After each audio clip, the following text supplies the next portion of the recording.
व्याणे नमः। श्री स्वामी हरिदास विजय तीर्थराम। प्रश्न उठता है कि जब सब कुछ भगवान ही है तो फिर ये संसार कहां से आया और जीव संसार बंधन में कैसे पड़ा। इस पर विचार करने से ज्ञात होता है कि संसार न तो भगवान की दृष्टि में है और न जीवन मुक्त तत्वज्ञ भगवत प्रेमी महात्मा की दृष्टि में है, प्रत्युत जीव की मान्यता में है। अतः संसार को सत्ता और महत्ता जीव ने ही दी है। जीव भूताम महाभाहो येदम धारेते जगत। गीता में कहा गया है, जीव वास्तव में संसार में नहीं फंसा है, प्रत्युत अपनी भावना में फंस गया है। सब जग ईश्वर रूप है, भलो बुरो नहीं कोय। जैसी जाकी भावना तैसो ही फल होए।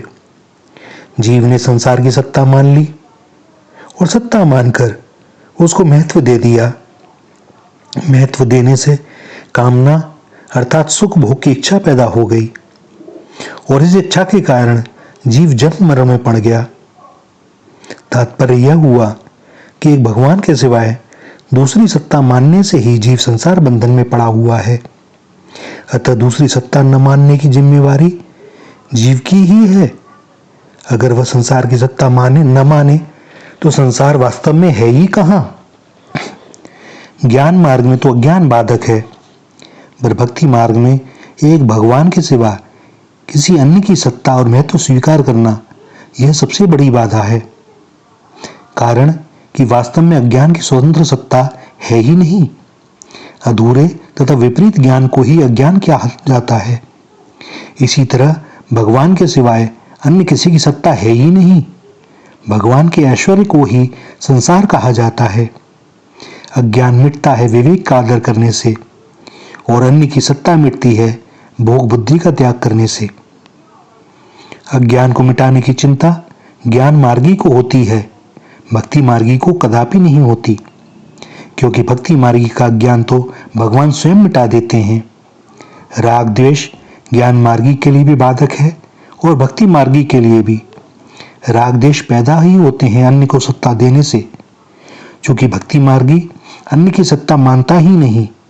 सपने हु आन पुरुष जग नाही, परंतु ज्ञान मार्गी अन्य की सत्ता को मिटाता है, जिससे सत्ता और दृढ़ होती जाती है, क्योंकि मूल में उसने अन्य को सत्ता दे रखी है, तभी तो उसे मिटाने का प्रयत्न कर रहा है। प्रश्न है, पहले से ही सुख भोग की जो आदत पड़ी हुई है वह कैसे मिटे। उत्तर, सुख भोग की आदत मिटाने के लिए उद्देश्य और अहंता दोनों को बदलना आवश्यक है। मनुष्य शरीर भोग भोगने के लिए है ही नहीं। यही तन कर फल विषय न भाई। अतः हमारा उद्देश्य भोग और संग्रह करने का नहीं है, प्रत्युत परमात्मा को प्राप्त करने का ही है। यह उद्देश्य को बदलना है। मैं भोगी नहीं हूं, मैं तो साधक ही हूं। इस मान्यता को बदलना है। हम अपने उद्देश्य को दृढ़ नहीं करते, अपने लक्ष्य को नहीं बदलते, इसी कारण हमारी आदत नहीं सुधरती। आदत का सुधार किए बिना हम भले ही लाख व्याख्यान दे लें, सब शास्त्र पढ़ लें, पुस्तकें लिख लें, लोगों की दृष्टि में बड़े भारी संत महात्मा बन जाएं, तो भी हमारा कल्याण नहीं हो सकता।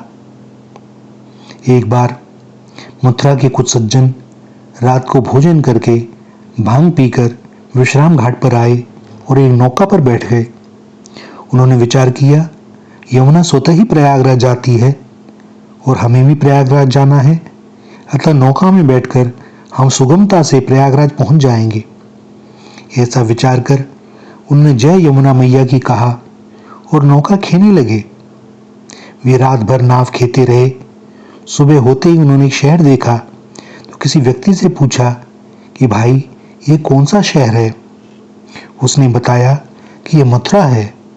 फिर उन्होंने पूछा यह कौन सा घाट है, तो उस व्यक्ति ने कहा विश्राम घाट। वे बोले, अरे हम तो विश्राम घाट से ही चले थे कल और वहीं पहुंच गए, क्या बात है। नीचे उतरकर देखा तो पता लगा कि नाव की रस्सी तो खोली ही नहीं। वो रात भर यूं ही नाव खेने की मेहनत करते रहे, अपने उद्देश्य को दृढ़ नहीं किया, अपने लक्ष्य को नहीं बदला। यह इसी प्रकार है जिस प्रकार नाव की रस्सी खोली ही नहीं। श्री राधा, श्री राधा, श्री राधा।